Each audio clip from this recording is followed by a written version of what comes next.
விடு 2 நாள் கழிச்சு சொல்லுங்க, நீ அன்னைக்கு அப்படி பண்ண, it was not that much good, இப்படி பண்ணியிருந்தா ரொம்ப அருமையாக இருந்திருக்கும் சொல்லி பாருங்க. கண்டிப்பாக யோசிக்க ஆரம்பிப்பான், அப்படி பண்ணலாமா அப்படின்னு. அதை விட்டு நீங்களும் கத்த அவனும் கத்த, 2 முடிஞ்சு போகுது.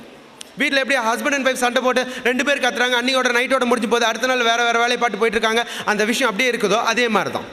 இவன் மண்டையில் ஏறாது, உங்கள் மண்டையில் ஏறாது. அப்பத்துக்கு விட்டுடுங்க, எந்த ஒரு தப்புனாலும் அப்பத்துக்கு விட்டுடுங்க. அதுக்கப்புறம் ஒரு 2 நாள் கழிச்சோ 3 நாள் கழிச்சோ சொல்லி காமிங்க, எப்படி ஆப்ஷன்ஸோட இப்படி நீ பண்ணியிருக்கலாம் அப்படின்னு. சும்மா பிளாங்கா நீ இப்படி பண்ணக்கூடாதுன்னு சொல்லவே சொல்லாதீங்க. பண்ணக்கூடாதுன்னா நீ படிக்கிறதில்ல அப்படின்னா என்ன பண்ணுவாங்க, நான் படிக்கிறதில்ல, இப்படி படிக்கலாம், இது பண்ணலாம், நீ இது பண்ணலாம் அப்படின்னு சொல்லும்போது பண்ணுவாங்க. கம்பேர் பண்ணுறது மோசமான வியாதி நம்மள்ட்ட வந்திருக்கு, நம்ம குழந்தைகள்ட்டையும் வந்துருச்சு. நம்ம குழந்தைங்க இப்போ சொல்கிறாங்க, எங்கள் அம்மா அப்பா நல்லா இல்லை, உங்கள் அம்மா அப்பா தான் நல்லா இருக்காங்க, அவங்க தான் ஃப்ரெண்ட்லியாக இருக்காங்கன்னு சொல்ல வந்துட்டாங்க. காரணம் நம்ம சொல்லி கொடுத்தது தான். நம்ம கம்பேர் பண்ணுறோம். சித்தி பொண்ணு நல்லா படிக்கிற, அத்தை பொண்ணு நல்லா படிக்கிற, நீயும் இருக்கு, நான் எப்படி கல்யாணத்துக்கு போகிறது கேட்பாங்க எல்லாரும், பாஸ் ஆனியா இல்லையான்ட்டு. நான் என்னத்தை சொல்லுவேன், போ ஓ கிரேடுன்னு சொல்லு அப்படின்னு நம்ம சொல்லி அனுப்புகிறோம். நம்மளுக்குலாம் அகடமிக்ஸ் தான் முக்கியமாக இருக்குது. தயவு செய்து கம்பேர் பண்ணாதீங்க. கம்பேர் இப்படி பண்ணுங்க, நீ ஃபர்ஸ்ட் ஸ்டாண்டர்டில் நல்லா படிச்ச சொல்லும், இப்போ செகண்ட் ஸ்டாண்டர்டில் இந்த மார்க் வாங்குற, நீ தானே மார்க் வாங்கின, உன்னால் முடியும் இல்லையா, ட்ரை பண்ணு. இது கம்பேரிசன். நீ அப்போ அவ்வளோ அழகாக சிரிச்ச, இப்போ நீ சிரிக்கிறது இல்லை, ட்ரை பண்ணு. இது கம்பேரிசன், இது ஹெல்த்தி கம்பேரிசன். இந்த கம்பேரிசன் பண்ண ட்ரை பண்ணுங்க. அதை விட்டுட்டு மற்றவங்களோட கம்பேர் பண்ணாதீங்க.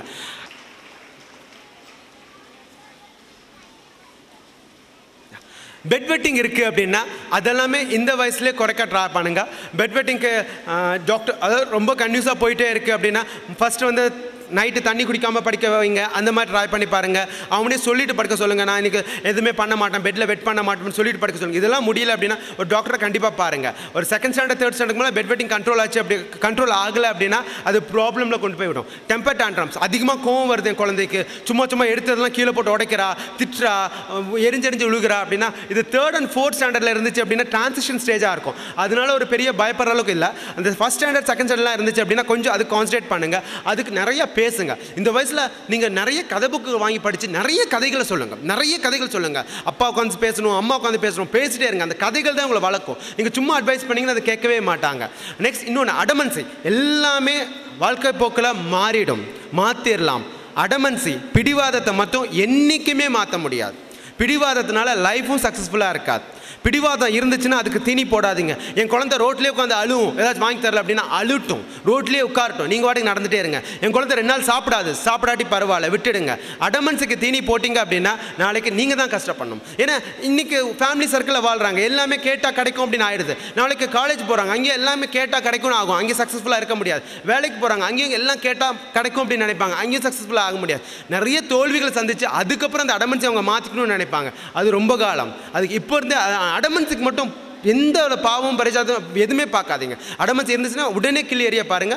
அதுக்காக அடிக்காதீங்க, திட்டாதீங்க, சிரிச்சுட்டே சொல்லுங்க, முடியாது முடியாது முடியாது, சிரிச்சுட்டே சொல்லுங்க. எவ்வளோ கத்தினாலும் சரி விட்டுடுங்க. ரொம்ப ஓவராக போகுது, என் குழந்தை தலையில் அடிச்சுக்கும், செவுத்தில் தலையை அடிச்சுக்கும், அந்த மாதிரி இருந்துச்சுன்னா அந்த லிமிட் போகிற வரைக்கும் போயிட்டு அந்த லிமிட் போகும்போது அது கன்சோல் பண்ணுற மாதிரி கன்சோல் பண்ணுங்கள். அப்பவும் விஷயம் ஆகாத மாதிரியே காமிச்சிக்குங்க. மேபி 2 நாள் கழிச்சு வாங்கி தரேன் அந்த மாதிரி அதை சொல்லி நகர பாருங்கள். அந்த அடமன்ஸுக்கு மட்டும் தீனி கொடுக்காதீங்க. இன்னொரு விஷயம், முக்கியமான விஷயம், இப்போது நம்ம கல்ச்சரில் வந்து எப்படி வந்து மரியாதை வருதோ, எப்படி வந்து பண்பாடு வருதோ, அதே மாதிரி டியூஷன் வந்துருச்சு. ஸ்கூலில் சேர்த்தனோடனே ஒரு நல்ல டீச்சரை பார்க்கணும். யூகேஜி வந்துச்சா நல்ல டீச்சராக பார்க்கணும், ஃபஸ்ட் ஸ்டாண்டர்ட் நல்ல டீச்சராக பார்க்கணும். தயவு செய்து டியூஷன் குழந்தைகளை அனுப்பாதீங்க. டியூஷன் அனுப்புறதுனால குழந்தைங்க பல விஷயத்தில் பாதிக்கப்படுறாங்க. நீங்கள் டியூஷன் அனுப்புகிற இடத்துல இங்கே வந்து நாங்கள் செகண்ட் ஸ்டாண்டர்ட் பையனையும் தேர்ட் ஸ்டாண்டர்ட் பையனையும் 12th ஸ்டாண்டர்ட் பையனையும் ஒட்டுக்கா உட்கார வச்சு கிளாஸ் எடுத்தால் ஒத்துப்பீங்களா? ஏன் ஒத்துக்க மாட்டீங்க? 12th ஸ்டாண்டர்ட் பையன் பண்ணுறதெல்லாம் இந்த ஃபஸ்ட் ஸ்டாண்டர்ட் பையன் பார்ப்பான். அப்போ 12வதோட மெச்சூரிட்டி இப்போவே இவனுக்கு வர ஆரம்பிச்சிடும், தெரிஞ்சிடும் என்ன அந்த அண்ணா பண்ணுறாருன்ட்டு. நம்ம பசங்க கிளவர்.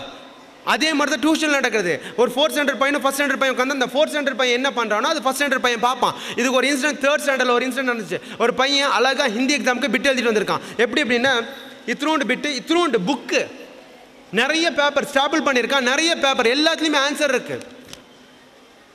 3rd ஸ்டாண்டர்ட் பையன் எப்படி வரும்? எப்படி அவனுக்கு தெரியும்? இவ்வளோ பிட் அடிக்கலாம் தெரிஞ்சிருக்கலாம், ஆனால் இவ்வளோ நுணுக்கமாக அடிக்கணும்னா யார் சொல்லிக் கொடுத்தா? 8th ஸ்டாண்டர்ட் அக்கா சொல்லிக் கொடுத்தாங்க. எங்கே சொல்லிக் கொடுத்தாங்க? டியூஷன் போனேன், டியூஷனில் அந்த அக்கா எழுதி கொடுத்தாங்க. இது நான் சின்ன விஷயம். இன்னும் பல மோசமான விஷயங்கள் இருக்குது, அது எல்லாமே டியூஷன் ஆகுது. நெக்ஸ்ட், உங்கள் குழந்தைகளை நீங்கள் ஹாஸ்டலில் போடக்கூடாதுன்னு தான் ஸ்கூலில் போட்டிருக்கீங்க. ஆனால் வீட்லேயே ஹாஸ்டல் நடத்தாதீங்க. காலையில் 7 மணிக்கு தான் எழுந்திரிக்கிறாங்க, பஸ்ஸை பிடிக்கிறாங்க, ஸ்கூலுக்கு வராங்க, 5 மணிக்கு வீட்டுக்கு வராங்க. வீட்டுக்கு வந்தோன்னா இந்த இது கூட போ துரத்தி விட்டுறது. அது போய் 8 மணிக்கு போய்ட்டு தூக்கம் மப்பில் வரும், வந்தோன்னே படுத்துறது. இதுக்கு ஹாஸ்டல்லே விட்டுறலாமே. ஃபேமிலி டைம் எங்கெங்கே கிடைக்கும், கல்ச்சர் எங்கெங்கே வளரும், உங்களை பற்றி அவங்களுக்கு எங்கெங்கே தெரியும். நம்ம எல்லாம் என்ன நினைக்கிறோன்னா ஃபஸ்ட்டு 3 வயசு வரைக்கும் 4 வயசு வரைக்கும் தான் எல்லாம் சொல்லி தரணும் அப்படின்ட்டு ஏபிசிடி குழந்தை பேச ஆரம்பிக்கிற முன்னாடி இருந்து ஏபிசிடிலேருந்து தான் ஆரம்பிக்கிறோம். அங்கேயும் நமக்கு கல்ச்சரை சொல்லி தரதில்லை. அதனால தான் நம்ம கல்ச்சர் மாறுது. தயவு செய்து டியூஷன் அனுப்புறது நிறுத்துங்க.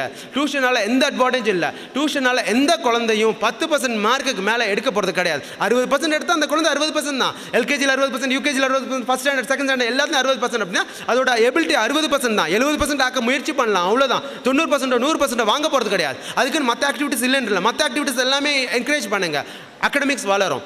அதை விட்டுட்டு நான் டியூஷன் வச்சு 90% வாங்க வைப்பேன்னா முடியவே முடியாது. அகடமிக்ஸ்க்கும் பிஹேவியரும் ரிலேட் பண்ணவே பண்ணாதீங்க. படிப்பு மேலே அவர்ஷன் வந்துடும். நீ படிக்கிறதே இல்லை, அதனால தான் இப்படிலாம் பண்ணுற. நீ படிக்கிறதே இல்லை, அதனால தான் எல்லாத்தையும் பேசிட்டு. நீ படிக்கிறதே இல்லை, அதனால தான் விளையாடிட்டு இருக்க. அகடமிக்ஸ்க்கும் பிஹேவியரும் ரிலேட்டே பண்ணாதீங்க. இது தனியாக பாருங்கள், அது தனியாக பாருங்கள். ஓகே, நெக்ஸ்ட் ஏதாச்சும் எங்கள் குழந்தைகிட்ட பண்ணணும், என் குழந்தைய பண்ண வைக்கணும் அப்படின்னு ஆசைப்பட்டீங்க அப்படின்னா, என் குழந்தைய மாற்றணும், இந்த குழந்தை என்னோட குழந்தைகிட்ட இந்த இந்த பிஹேவியர் இருக்குது, இந்த புத்தி இருக்குது, மாற்றணும் அப்படின்னு நினச்சிங்க அப்படின்னா என்ன பண்ணுங்கன்னா, குழந்தை நைட்டு தூங்கும் இல்லையா, ஒரு தூக்க மப்பில் இருக்கும்போது அப்படியே தடவி கொடுத்து பாசமாக என்னென்ன வேணுமோ அதை பாசிட்டிவாக சொல்லுங்கள். எப்படின்னா இப்போ கிளாஸில் யார் என்ன பண்ணாலும் நீ அமைதியாகவே இருப்ப. இது எந்த பிரச்சனைக்காகனா, கிளாஸில் சண்டை போடாத அப்படிங்கிற பிரச்சனை. கிளாஸில் நீ சண்டை போடக்கூடாது, நீ கிளாஸில் சண்டை போடக்கூடாது, அது நெகட்டிவாக சொல்ல வேண்டாம். கிளாஸில் எது நடந்தாலும் நீ அமைதியாகவே இருப்பேன். இது என்ன பண்ணுதுன்னா, சப்கான்ஷியஸ் மைண்ட் ரீச் ஆகுது. பீட்டா ஸ்டேஜில் மைண்ட் வேலை செஞ்சுட்ருக்கோம். எப்படி ஒரு ஹிப்னாடைஸ் பண்ணி உள்ளுக்குள்ளே எடுத்துகிட்டு போகிறோமோ அது மாதிரி குழந்தை நல்லா தூக்கம் அப்படியே இருக்கும்போது தடவி கொடுத்த என்னென்ன பேசுகிறீங்களோ அதெல்லாம் 2-3 நாளில் குழந்தை ஆட்டோமேட்டிக்காக செய்ய ஆரம்பிக்கும். பெட் வெட்டிங் இருந்தாலும் அது ட்ரை பண்ணுங்கள். பெட்டில் யூரின் போக மாட்டேன் நீ அப்படின்னு ட்ரை பண்ணுங்கள். கண்டிப்பாக இது மாற்றக்கான வாய்ப்புகள் இருக்குது. சரி, நான் உங்களோட டைம்ஸ் ரொம்ப எடுத்துட்டேன். Thanks for your patience, thanks for listening. Thank you sister, thank you mother, thank you so much.